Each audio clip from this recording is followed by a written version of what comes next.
On va parler de la situation de cette année avec Pessah qui tombe Motsai Shabbat, puisque c'est arrivé il y a 4 ans et ça pose quelques petits problèmes. Alors on sait qu'il faudra faire ça avec du Hametz, donc avoir toute sa vaisselle, toute sa maison cachée les Pessah, évidemment, et on n'a pas d'autre choix d'ailleurs, et le repas sera entièrement caché les Pessah, donc le repas de Shabbat, de la veille et du jour, et tous ceux qui viendront après, bien sûr. Et donc, par contre, on va me servir tout cela dans des assiettes des couverts en plastique, la nappe également, et on se débarrassera de tout cela. Après, il y a différentes options. On se débarrassera de tout ça le matin de Pessah. Cette année, je crois que c'est, on va dire, autour de 10 heures du matin en Israël.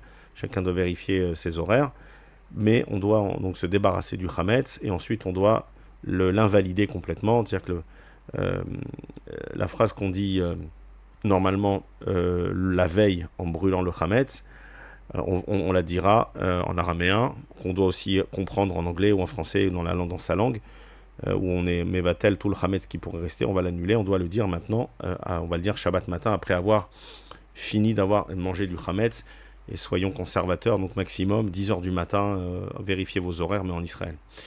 Même si c'est un petit peu plus, mais soyons conservateurs, le temps de tout, d'organiser, de nettoyer la maison, de nettoyer un peu sous la table, de vérifier qu'il n'y ait pas de miettes. Donc les pitotes, c'est vrai que c'est bien parce que ça ne fait pas de miettes, etc.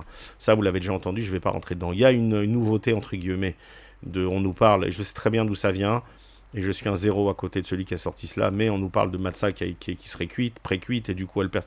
Sachez que cette solution-là, miracle, elle avait existé, on nous en aurait parlé depuis plus de 2000 ans, et peut-être même avant, et que Rabbi Shimon Bar Yochai, il va nous proposer une autre solution, et que s'il y avait une autre solution aussi simple, eh bien, ça aurait été évoqué sans aucun doute par Rabbi Shimon et par tous la Chavraya, c'est-à-dire par tous les amis de Rabbi Shimon. Donc, je vous déconseille de faire ce genre de choses. Il y a des problèmes qui ne sont pas soulevés, pas forcément, mais je vous déconseille fortement. Voilà, maintenant, on va lire ce que dit le Zohar Kadosh. Et on sait que c'est la Torah d'Eliyahu Hanavi, c'est la Torah qui a été donnée à Moshe Rabbeinu d'ailleurs. Moshe a Raya Memna directement à Rabbi Shimon Bar Yochai, c'est la Torah d'Eliyahu Hanavi qu'il a reçue. C'est pas une Torah qui vient de l'intellectualisation de Pashtanim, de gens qui font des déductions, ce qui est aussi autorisé, hein, puis halakha, mais là on a le Hémet. C'est-à-dire, on a la Torah d'en haut qui nous est arrivée. Alors, il nous dit ici, donc Rabbi Shimon, il parle, parce qu'en fait, on est dans le Zohar de la Parashat Mort, il va nous parler de ce genre de problématique, c'est-à-dire quand Pessah tombe, le premier jour de Rosh Hashanah, le deuxième jour, etc. Donc, il y a différentes choses. Et donc, le fils de Rabbi Shimon, ici, il nous dit... voilà, donc il nous dit maintenant, Ve'im Nomar Ve'nish, alors, le 14, donc, si ça tombe le 14 Nissan, d'accord, c'est le cas de cette année. Alors il dit Az les coulées alma itiahda seudata des malka mekame seudata des pisra. C'est-à-dire là ce que nous dit le Zohar HaKadosh, c'est que dit selon toutes les opinions on repousse la seuda shlichit de Shabbat devant en fait l'importance de la seuda le premier repas, donc le repas de samedi soir de Pessah, de la fameuse Agada. Pourquoi il y a pas mal de choses. Il explique avant qu'en fait, dans certains cas, le roi, il peut repousser son propre repas pour un invité. Donc là, l'invité, ça, en l'occurrence, ça va être Pessah. Et donc le roi Shabbat, il a la possibilité ou la volonté de repousser quelque chose qu'on doit faire tous les Shabbats pour pouvoir accueillir dignement et proprement l'invité qui va être le repas de Pessah.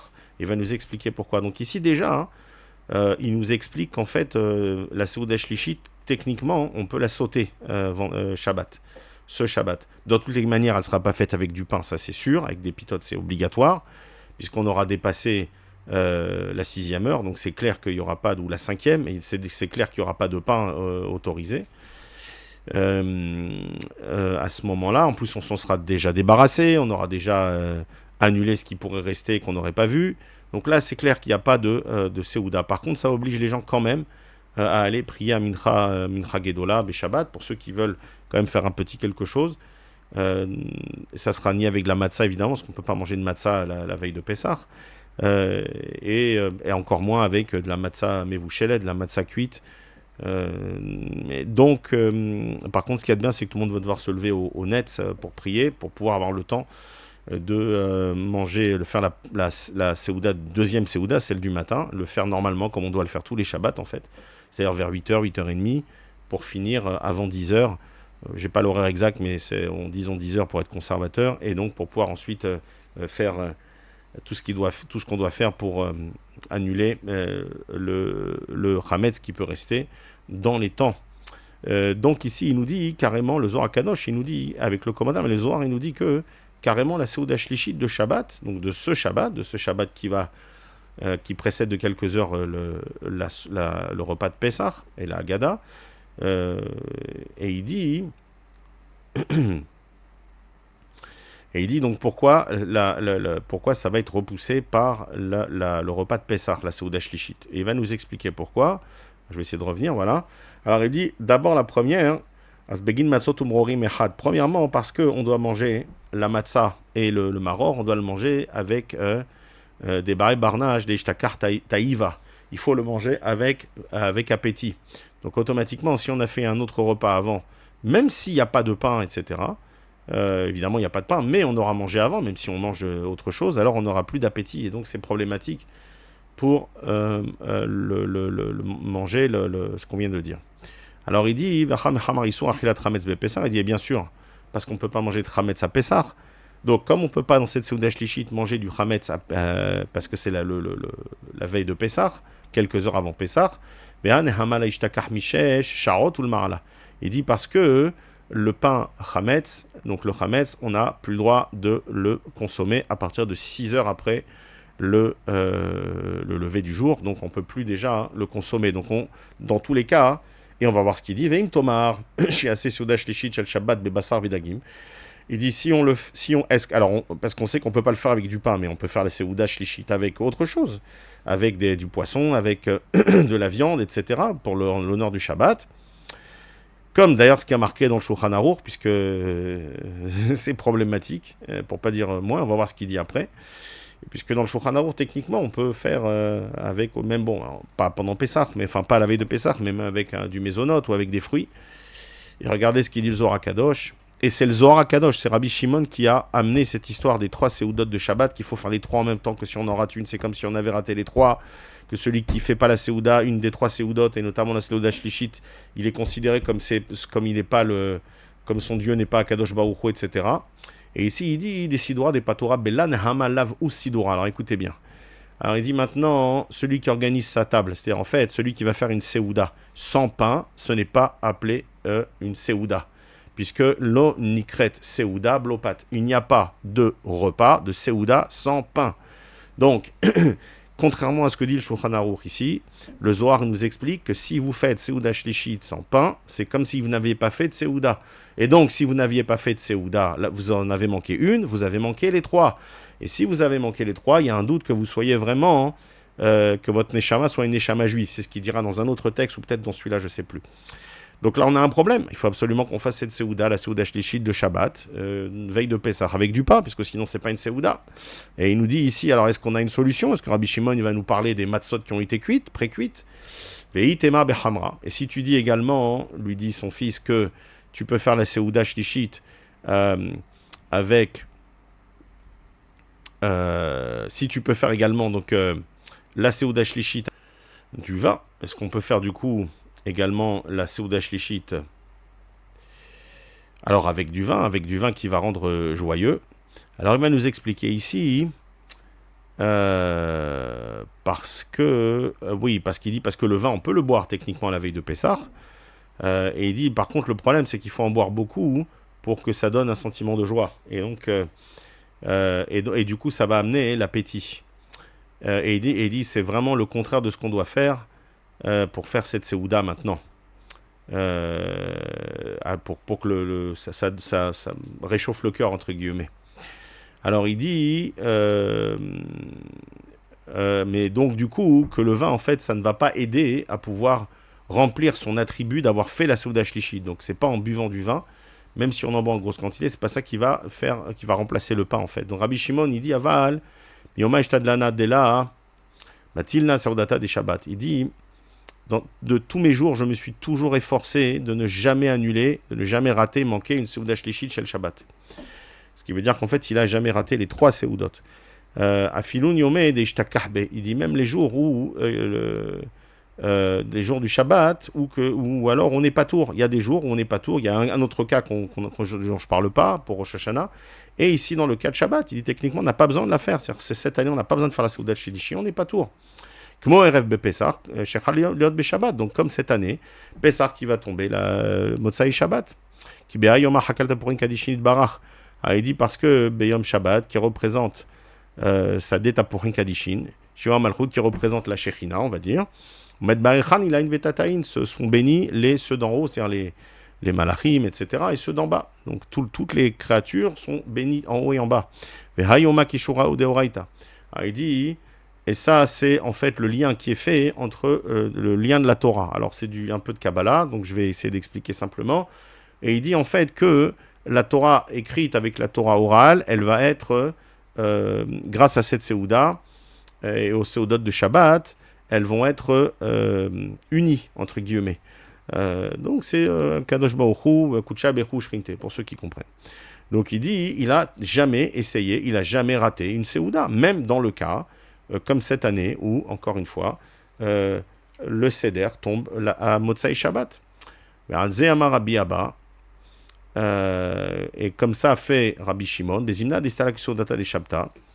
Alors au moment où ils n'ont pas d'option en fait de faire cette Seuda Shlishit, parce qu'ils ne peuvent pas la faire, comme on a dit, puisque la Seuda n'est faite qu'avec du pain, et à ce moment-là, à cette heure-là, on ne peut plus manger de pain. Az Mesader Patora, comment il fait Rabbi Shimon? Il mettait la table. Il y a des choses, on va dire, kabbalistiques avec la table. Veishtadal bemarase merkava. Alors, comment lui, il remplace le manque de pain? Il faisait, en fait, des yichudim. C'est-à-dire qu'il faisait des kavanotes, d'accord, qu'on va voir qui sont simples, enfin, entre guillemets, des kavanotes qui vont remplacer, en fait, la Séouda Shlishit. Bon, est-ce qu'on est au niveau de Rabbi Shimon? Certainement pas. Il nous explique. En 2 mots, on va essayer de faire pareil. Kelomar Shaya, Markiv Mahaber et Hashem Avayim Shem Adnout, Beshiluf Kazé. C'est-à-dire qu'en fait, regardez là, vous avez, je ne sais pas si on voit la souris, je ne pense pas. Vous prenez dans votre tête, donc vous mettez la table, d'accord, et vous pour qu'il y ait quand même le kavod du Melech, le kavod de Shabbat, pour Seuda Shlishit. Si vous voulez faire une petite Seuda Shlishit, il n'y a pas d'interdiction. Vous pouvez faire, mais vraiment avec vraiment quelque chose de très léger, mais évidemment pas de pain, pas de matzah évidemment. Donc ça peut être léger, mais le Zohar nous dit on n'est pas tour, on n'a pas à faire la Seuda Shlishit. Par contre, on peut faire l'effet entre guillemets, c'est-à-dire l'effet dans le ciel, puisque normalement l'action qu'on va faire et les brachot, elles vont entraîner des conséquences dans le ciel. Là, on peut faire directement en se concentrant, en faisant une kavana, pour pouvoir arriver au même résultat, entre guillemets, sans être passé par l'action, par le maasé, par l'action physique, c'est-à-dire par le motzi, par le birkat Amazon, etc. Alors il dit, il faut prendre les 2 noms, Avaya, Yudkevavke et Adnout, on avait déjà vu dans un autre shiur, et donc faire un shilouf, c'est-à-dire intervertir les 2 noms. Donc on prend le Yod de Avaya, ensuite on pense au Aleph de Adnout, après on pense au Hey de Avaya, au Dalet de Adnout, au Vav de Avaya, au Nun de Adnout, au Hey de Avaya, au Yud de Adnout. Et quand on voit ce nom-là, que vous avez dans les Sidurim, si vous prenez l'Amnatzar Binginot, donc soit vous le prenez en général le matin dans le Shacharit, avant Baruch She'amar, vous l'avez aussi à Mincha de Shabbat, pas de Shabbat, pardon, à Mincha de la semaine. Vous l'avez également dans vos Sidurim, souvent quand il représente la Menorah, vous avez les 2 Shemot. Donc celui-là, ça sera le Shem Avaya, donc Yudke et Vavke, qui précède le nom Adnout, puisque vous avez aussi l'inverse pour le Kaddish, où c'est le nom Adnout on commence par le nom Adnout et ensuite le nom Avaya. Donc, vous pouvez faire la même chose que Rabbi Shimon, et on va avoir cette kavana-là, de ce Shem-là, c'est-à-dire d'avoir la kavana de l'Echaber, d'unir, eh bien, Akadosh Baruch Hu et la Shechina, la Torah chez Birtav et la Torah chez Be'al Peh, la Torah écrite et la Torah orale. Bon, et là il dit, Shainu, Shegaram Betorato Yechudzun, et d'étudier la Torah. Donc par l'étude de la Torah en ayant cette kavana, alors on va, et Bezrat Hashem, bon Rabbi Shimon c'est sûr, mais on va essayer d'arriver au même résultat, et donc il faudra étudier la Torah à cette table. Et qu'est-ce qu'on va étudier comme Torah? Guess what? Du Zohar.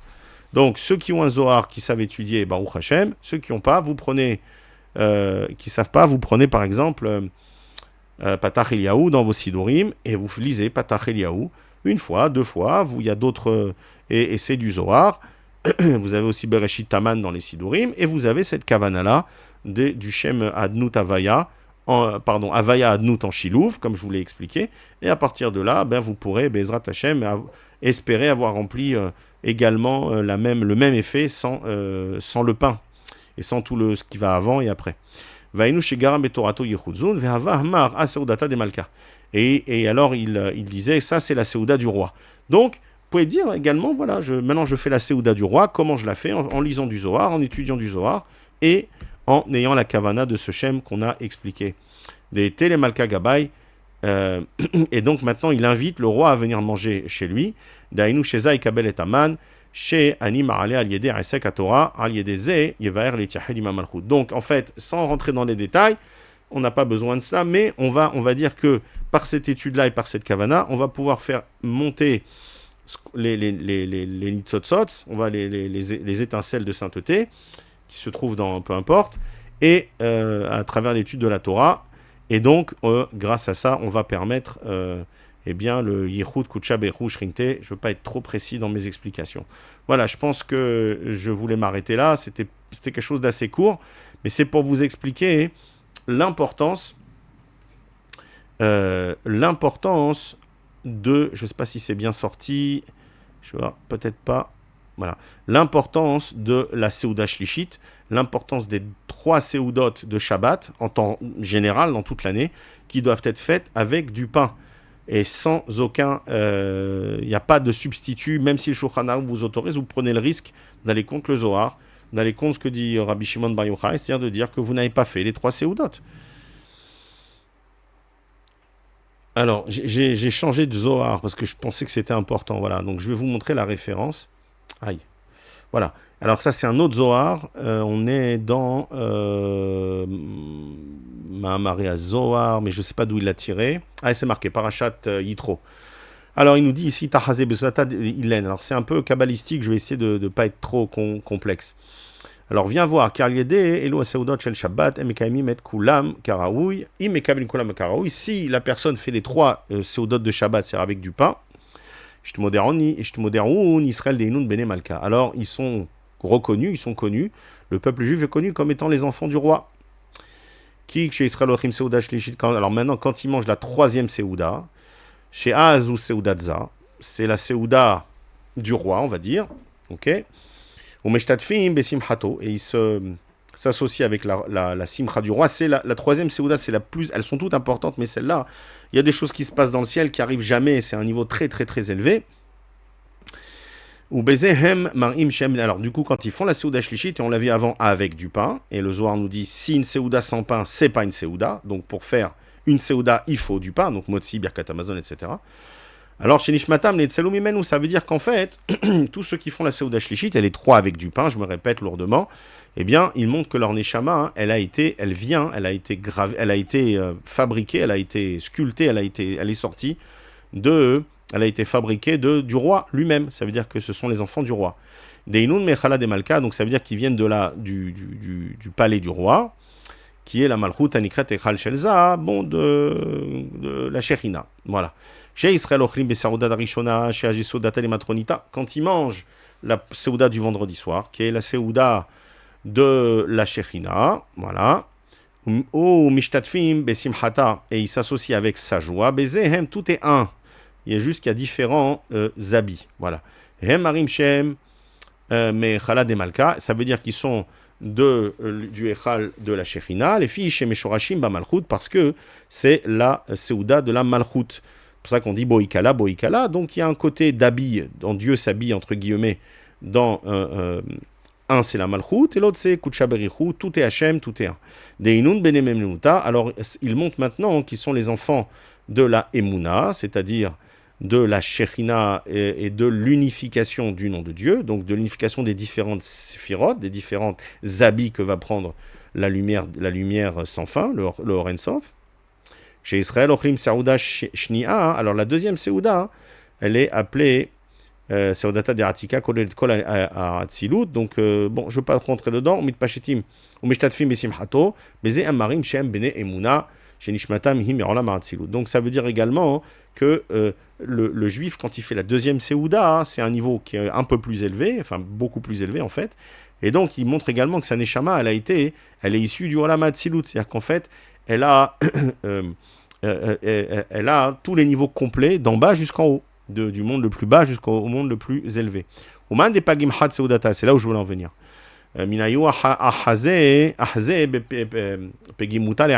Celui qui fait un pgam, donc en gros celui qui va rater une seouda ou qui va faire une seouda sans pain, puisqu'on a vu encore une fois qu'une seouda se fait avec du pain. Afilou seouda achat, il nous dit le Matok Midrash, même une seule seouda des 3 seoudot, ok, alors il montre qu'il y a un pgam, les maralab et partsufat, c'est-à-dire qu'il va montrer en fait qu'il n'y a pas, parce qu'en fait si vous voulez c'est 3 niveaux chaque seoudot et ces 3 niveaux s'associent ensemble. Et tout ça, ça forme une unification du nom de Dieu.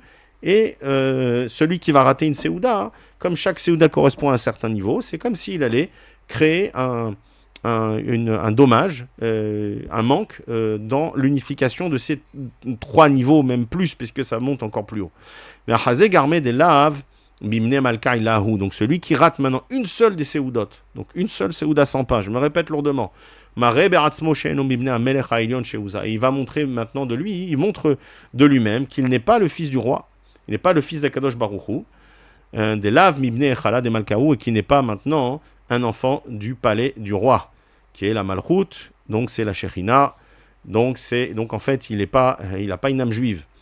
Des Lav Misera Kadisha de Israël Hu, et Umare Beratzmo, et il va montrer de lui-même qu'il n'est pas de la descendance, entre guillemets, sainte d'Israël, dont la Neshama vient de Olam HaAtzilut, c'est-à-dire le 4e monde par rapport au monde dans lequel nous sommes. Je vais continuer juste un petit peu, mais je pense que ça ne sera pas utile.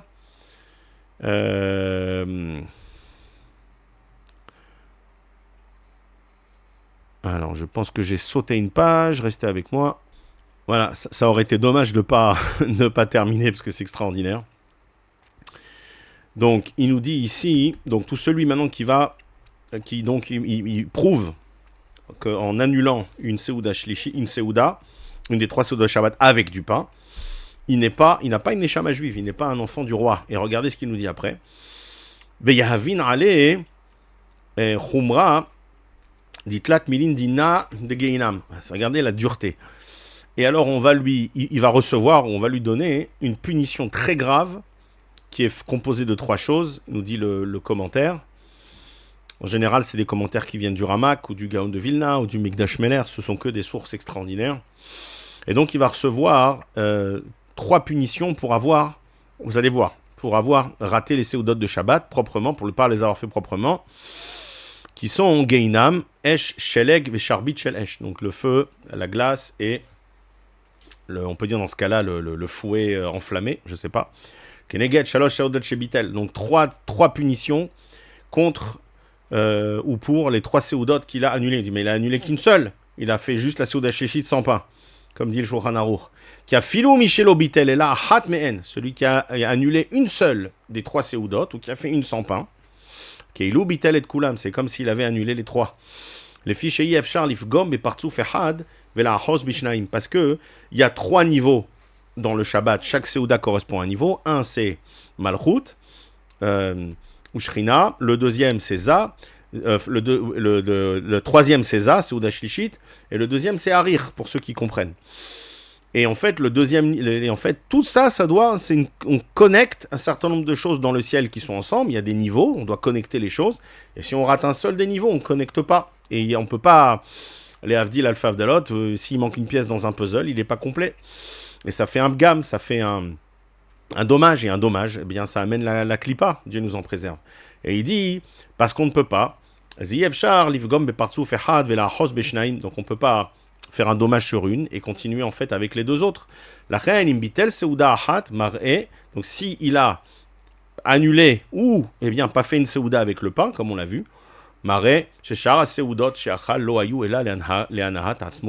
il va montrer maintenant que les 2 autres séoudot qu'il a fait, ou une seule sur 3, c'était uniquement pour son plaisir personnel, pour le plaisir de se régaler, et c'était pas fait dans le cadre de l'accomplissement de la mitzvah, et dans le cadre des différentes choses qu'on doit faire, que doivent réaliser ces 3 séoudot. Et donc, comment on fait notamment pour mettre un peu de kavana, d'intention dans les Seudot. Vous avez dans vos Sidurim, avant chaque Seuda, il y a un Leshem Yechud Kutsha Beichu à lire. Je vous l'ai déjà dit, je vous le répète. Faites-le avant chacune des trois. Ça, c'est la Seuda d'Avram Avinu. Ça, c'est celle de Yitzhak. Ça, c'est de Yaakov. Ça protège de ci, ça protège de ça. Et donc, vous allez montrer que vous allez faire la Seuda vraiment pour la mitzvah et non pas pour votre appétit personnel. Et donc, ça va montrer cela. Donc, pour résumer, parce que c'était en même temps l'occasion de faire le point sur les trois Seudot de Shabbat, comprenez bien que pendant toute l'année, même si le Shulchan Aruch dit une chose, regardez ce que dit le Zohar HaKadosh, à partir du moment où il a été donné, il est dévoilé. Alors pendant 2000 ans où il n'était pas dévoilé, je veux bien comprendre, mais maintenant que c'est dévoilé et qu'on sait, c'est plus que problématique. Surtout, et je fais une petite aparté, quand le rachat de Lubavitch, le Satan de Brooklyn, qui nous déclare qu'il n'y a pas de problème, la Seuda de Shabbat, c'est pas pour se faire du mal. Au contraire, Shabbat, c'est fait pour profiter, donc il ne faut pas se forcer, etc. Et il ne faut pas manger de pain, on n'est pas obligé de manger du pain à la troisième Seuda. Voilà. Donc tous ceux qui continuent à croire que ce monsieur était un kabbaliste et un sage et un tzaddik, etc., avec les ongles longs, avec les tefilines sur le front comme les minim et apikorsim, comme c'est marqué dans la Mishnah Megillah. Celui qui met les tefilines entre les yeux, c'est un signe que c'est un mine, que c'est un apostat, etc., etc. Donc, moi, je suis Rabbi Shimon Bar Yochai, je suis le Zohar HaKadosh, je ne suis pas tous les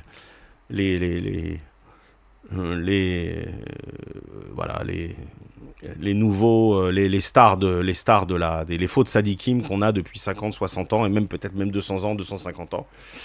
Évidemment, comme vous le savez, je ne fais aucune confiance et je m'oppose de toutes mes forces à la chassidoute, du premier d'entre eux jusqu'au dernier d'entre eux. Donc, ce qui inclut Breslev, Chabad, Baal Shemra, Atania Me'abal, ou Baal Atania comme les gens l'appellent, tous les Baalim, plus tous les Admorim Arurim, tous les Arurim, les Admorim, ceux qui ont des sectes, hein, les Belz, les Gours, les Satmer, etc. Il y en a je ne sais pas combien de centaines, ou peut-être un peu moins ou plus, peu importe. Voilà, tous ces gens qui se sont fait d'eux-mêmes des dieux et qui racontent n'importe quoi. Il y a toujours un peu de vrai, et malheureusement, il y a aussi un peu de faux, et juste un peu de faux, ça rend tout invalide. Voilà, je vous ai montré sur le texte ce que dit le Zohar HaKadosh, ce que dit les commentaires du Matok Midvash, et pour vous rappeler à quel point c'est important, et du coup, surtout sur la Seuda Shlishit, comme la Révite d'ailleurs, ça montre qu'on va la faire, non pas parce qu'on a faim, mais qu'on le fait vraiment les Shem Mitzvah, et c'est vraiment important, c'est le contraire de ce que dit le Satan de Lubavitch, c'est qu'on doit se forcer, et ça doit faire un peu... C'est difficile, parce que justement, on le fait les Shem Mitzvah, et encore plus la Seuda Arvi'it. Alors là, il n'en parle pas, Rabbi Shimon, mais par contre, le Gra en parle, le Gaon de Vilna et d'autres, comme quoi la Seuda Arvi'it, c'est vraiment pour nourrir, et même la Shlishit d'ailleurs, ça va nourrir une partie du corps, qu'on appelle le louz, il y a un autre nom aussi, qui est en fait un os qui va rester pour la résurrection des morts. Et ce os qui est, alors ça dépend pour les hommes ou les femmes, il est où au niveau de la colonne vertébrale, au haut de la colonne, espèce de pointe au niveau de la colonne pour les femmes, ou plutôt au niveau des téphilines de la tête derrière pour les hommes. Et en fait, cet os-là, il ne peut être...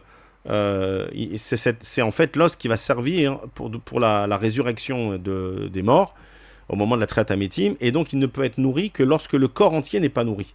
C'est-à-dire qu'à partir du moment où on fait la Seuda Shlishit et qu'on est déjà repu, qu'on n'a plus de force, c'est justement là qu'il faut, et la quatrième, c'est justement là qu'il faut manger pour nourrir cet os. Et en fait, toute l'énergie, elle va aller que dans cet os, entre guillemets, et c'est ça qui va donner à la personne le srout de pouvoir se relever à la Triat Hametim. Donc comprenez bien que celui qui vous dit de ne pas manger de pain pour la Seuda Shlishit, bon, s'il ne savait pas, parce qu'à l'époque, ils n'avaient pas le Zohar, etc., ou d'autres choses, d'accord, mais là, c'est volontaire. Donc, ceux qui vous disent, non, il n'y a pas besoin de manger de pain à Seuda Shlishit, sachez qu'ils vous barrent l'entrée au Olam Haba, ils vous barrent l'entrée à la Triat Hametim, plus tout ce qu'on a vu avant. Alors, vous allez me dire, comment ça se fait que je m'oppose au Shulchan Aruch, au Poskim. J'ai plein de questions qui ne sont plus des questions maintenant, ça paraît très très orgueilleux de ma part. Voilà. Mais il y a genre, je vais juste par exemple soulever une question, on reviendra peut-être dessus. Euh, et j'en parlais encore avec un rave important ce matin, qui est vraiment quelqu'un qui a un grand ami Tracham, et qui n'a pas pu me répondre. Je lui ai dit, comment ça se fait que le Baal à Tanya, ou Tanya mais à Baal, sur lequel il y a un Kherem, sur lequel donc il y a une excommunication, pas une et trois d'ailleurs, comment ça se fait qu'en fait il est cité par le Chazon Ish, il est cité par le Mishnah Brura, il est même pris par le Rav, pour le Kitzur Shulchan Aruch, il est même utilisé parfois comme un des trois poskim, pour pouvoir faire un psak, halakha, alors que cette personne-là était mise en Kherem. Et on sait que Elisha ben Abouya, celui qu'on appelle Acher, pour d'autres raisons, on sait qu'on n'a pas retenu sa Torah. À partir du moment où il est devenu Kofer, où il est devenu Min, on n'a pas retenu sa Torah. On a même changé son nom. Donc comment expliquer maintenant que dans les 100 dernières années, on est intégré, et peu importe les raisons, que parce que ces raisonnements ils sont clairs, ou peu importe les raisons, comment se fait-il que le Shulchan Aruch, enfin les commentaires récents du Shulchan Aruch, on va dire, eh bien, ait intégré quelqu'un qui est en Kherem, quelqu'un qui a été mis en excommunication par 3 fois. Comment ça se fait qu'on a intégré entre guillemets, ces enseignements sur certaines choses? Et en plus, on sait que dans certains domaines, c'est vraiment contre la Torah. Comme par exemple manger avant la tfila, comme que dans son Shulchan Aruch Harav, comme par exemple l'histoire des couteaux pour la shrita, et on sait que leur shrita, on ne peut pas manger de leur shrita, c'est clair, pour plein de raisons, notamment pour le couteau. Et donc voilà, donc ce Rav qui n'est pas un petit, qui est un monsieur âgé, qui connaît également pas mal de choses en Baruch Hashem, dans d'autres domaines, mais il n'a pas pu me répondre. Donc sachez que oui, j'ai des interrogations, oui, elles sont légitimes, et sachez que quand c'est marqué qu'à la fin des temps, Emet Yene Deret, la vérité, elle va être cachée, ben, sachez qu'il y a des gros problèmes. Oui, sur les commentaires récents du Shulchan Aruch, il y a des gros problèmes, pas sur le Shulchan Aruch lui-même. Il y a des gros problèmes, et sachez personnellement que moi, je n'utilise pas le Mishnah Brura, en tout cas plus, parce que y a des choses qui me gênent profondément. Donc je reviens sur les commentaires, sur les poskim d'avant, je vais venir plus sur les Rishonim et les Acharonim, et puis on avait aussi des Talmidei Chachamim en Afrique du Nord, qui avaient aussi des connaissances en Kabbalah, qui avaient des connaissances aussi dans le Zohar, et je reviens plus sur ce genre de commentaires et de psak, plutôt que ceux des 100 dernières années, qui, il semblerait, n'aient pas fait la part des choses, et qui nous aient mélangé cette saleté de chassidoute, cette impureté, ce venin du nachash, qui a été mélangé dans la Torah. Donc oui, dire que la Torah, aujourd'hui, elle a été infectée, oui, elle a été infectée, et d'ailleurs, vous regarderez, malheureusement ou heureusement, je ne suis pas un adepte des shiurim, mais même quand il m'arrive de passer à Moussaïov, la fameuse synagogue à Mea Shearim, il m'arrive de m'asseoir pour prendre un shiur, etc. Il n'y a pas un shiur où il n'y a pas... il ne nous cite pas des chassidim. Il n'y a pas un livre de Torah, maintenant, dans les livres récents, les nouvelles éditions, où il ne nous cite pas un chassid, un admour, un machin, etc. C'est inadmissible. Donc ceux qui ne comprennent pas que la Torah elle a été infectée par la zoama du nachash, par la pourriture du nachash, bien, je pense que vous n'avez encore pas compris. Il va falloir que vous mettiez à étudier sérieusement le Zohar pour pouvoir comprendre qu'il y a une guerre, il y a une milchama en haut et en bas, et que tous les coups sont permis en bas pour pouvoir nous faire ou en haut pour nous faire tomber par la clipa. Voilà, donc ça c'était une petite réflexion pour terminer. On peut faire confiance à Rabbi Shimon Bar Yochai, on peut faire confiance à tous les Mekoubalim de la génération du Hari Akadosh, etc. Et on peut y aller. Et après, à partir du moment où la chassidoute allait rentrer dedans,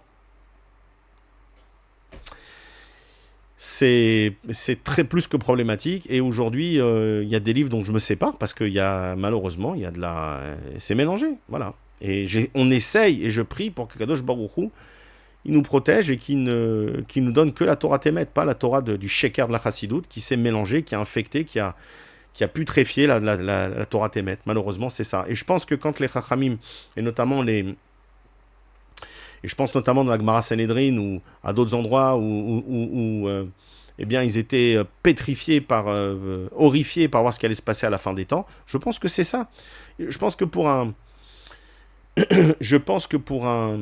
Amora, il n'y a pas de chose plus grave, ou un Tana, peu importe, mais il n'y a pas de chose plus grave qu'une Torah falsifiée. Je pense que tous nos sages, Chazal, ils n'avaient pas peur de mourir, ils n'avaient pas peur qu'on meure al Kiddush Hashem, au contraire, c'est un grand niveau. Ils n'avaient pas peur des famines. Je pense que leur crainte de la fin des temps, c'est celle-là. C'est-à-dire que d'arriver à un moment où leur âme Israël, pas qu'il ait abandonné la Torah, mais que la Torah qu'on lui donne à manger, elle soit infectée par de la fausse Torah, de la chassidoute. Et je pense que c'était ça leur plus grande peur. Alors Bezrat Hashem, prions tous les jours pour que Kadosh Baruch Hu nous protège et qu'on ne soit pas infecté, qu'on ne soit pas alimenté par cette Torah de Sheker, cette Torah du venin, cette Torah du mensonge, cette Torah de la Avodah des Eloézav, Eloé Kesef, cette Torah de Gad et Meni, pour ceux qui comprennent aussi, dans Isharia, il nous ramène cela, c'est très intéressant. Et de comprendre ce que c'est que tous ces mouvements-là, de Breslev, de Chabad, qui ont, de toute cette Chassidoute Sheker, qui a inventé une nouvelle Torah, et de nos rabbanim, qui, entre guillemets, la plupart ne voient pas plus loin que leur bout de leur nez, et qui comprennent toujours rien, et qui avalent tout, dans la mesure où c'est un type qui a une barbe et qui a écrit un livre en hébreu, alors ça y est, ils font tout avaler. Non, sachez que c'est beaucoup plus grave que ça, et aujourd'hui, il faut faire un tri, et il y a énormément de sfarim dont il faut se débarrasser. Évidemment, la chassidoute, ça c'est à la poubelle. Mais même des livres, par exemple, sur le Habir Yaakov, j'en ai parlé déjà, sur des livres même des livres de Kabbalah, etc., où ils ont introduit maintenant des notions de chassidoute. Dès qu'on voit le mot chassidoute, et c'est triste parce que la mida de la chassidoute, la vraie, c'est extraordinaire, c'est une marala très très élevée. Et d'ailleurs, comment on peut même se faire appeler chassid? Quelle gava, quelle pourriture se faire appeler chassid, quand on sait que les types, ils sont à l'inverse. C'est-à-dire que c'est de l'usurpation d'identité. Vraiment, c'est de l'usurpation d'identité. Je ne rentre pas dans les détails, ce n'était pas l'objet du cours. Mais sachez que ce sont des Rechaim qui usurpent l'identité des Chassidim. Les vrais Chassidim, je ne crois pas que j'en connaisse un vraiment autour de moi. Alors, mais je ne crois pas. C'est vraiment des gens qui étaient à un niveau de Gdusha et de Avodat Hashem qui sont à des niveaux incroyables. Ils sont même pas au talon. Et les gens se font appeler Chassid Chabad, Chassid Breslev, Chassid Geinam, voilà. Bon, alors en tout cas, peut-être qu'ils trouveront des bêtes Chabad et des bêtes Menachem au Geinam. Je ne sais pas si ils seront en bon état pour les accueillir, mais en tout cas, ils ne seront pas laissés pour compte.